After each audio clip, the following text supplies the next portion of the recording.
বিসমিল্লাহির রহমানির রহিম। বিশ্ব ইজতেমা বাংলাদেশের জন্য একটা গর্ব। সারা পৃথিবীতে বহু মুসলমান কান্ট্রি আছে, অনেক বড় বড় কান্ট্রি আছে, অনেক পয়সাওয়ালা কান্ট্রি আছে, কিন্তু আল্লাহ পাকের বিশেষ রহমত যে বাংলাদেশের ভাগ্যে বিশ্ব ইজতেমা হয়।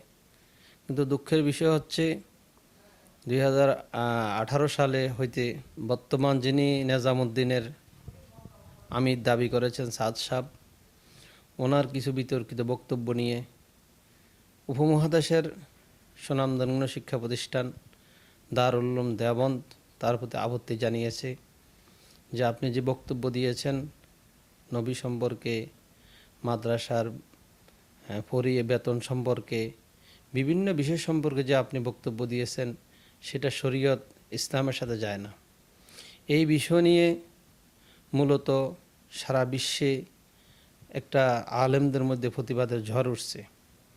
এর প্রেক্ষিতে মাওলানা সাদ সাহেবকে বারবার বলা হয়েছে যে আপনি কথাগুলো উইথড্র করুন, না হলে সারা পৃথিবীতে যারা দাওয়াত তাবলীগের মেহনতের সাথে জড়িত তারা এই ব্যাপারে আপনার কথাগুলো গ্রহণ করবে। তিনি বারবার এই কথাগুলো বলে যাচ্ছেন, যারা প্রকৃতিতে পৃথিবীতে একটা শুরাই নিজামের মাধ্যমে দাওয়াত তাবলীগ পরিচালিত হতো। এর মধ্যে সাদ সাহেব একজন সদস্য ছিল। এর প্রেক্ষিতে যখন মাওলানা সাদ সাহেব সেটা মানতেছে না, তখন থেকে দুইটা গ্রুপে পরিণত হয়েছে। বাংলাদেশের কাকরাইল মসজিদ, যেটা দীর্ঘদিন যাবৎ মাওলানা জুবায়ের সাহেবের তদারকিতে, যিনি এটার মোতাউল্লি সাহেব এবং বিভিন্ন ধর্মীয় নেতৃবৃন্দ ওনাকে মুরব্বী মানে এবং শুরাই নিজামের একজন সদস্য হিসাবে বাংলাদেশের জুবায়ের সাহেবকে সকলে মানে। এর প্রেক্ষিতে বাংলাদেশ এবং ইন্ডিয়া সারা পৃথিবীতে দুইটা গ্রুপ হয়ে গেছে। একটা গ্রুপ সাদের পক্ষে কাজ করে, আরেকটা গ্রুপ মাওলানা জুবায়ের সাহেবের নেতৃত্বে শুরাই নিজামের মাধ্যমে কাজ করে।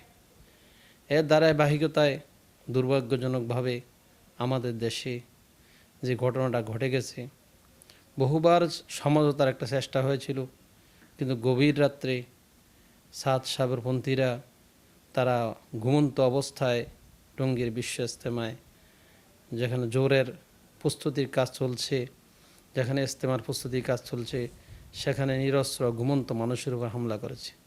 যার প্রেক্ষিতে আজকে সারা বাংলাদেশে প্রতিবাদের ঝড় উঠছে যে যারা এই ন্যাক্কারজনক ঘটনা ঘটিয়েছে তাদেরকে নিষিদ্ধ করা হোক। প্রয়োজনে যারা এই কাজ করেছে সরকারের কাছে উদাত্ত আহ্বান জানিয়েছেন যে অনতিবিলম্বে যারা খুনের সাথে জড়িত, যারা হত্যার সাথে জড়িত, যারা বিশ্ব ইজতেমার মধ্যে গভীর রাত্রে অতর্কিতভাবে হামলা করেছে, তাদেরকে অনতিবিলম্বে সরকার যেন তাদের গ্রেপ্তার করে।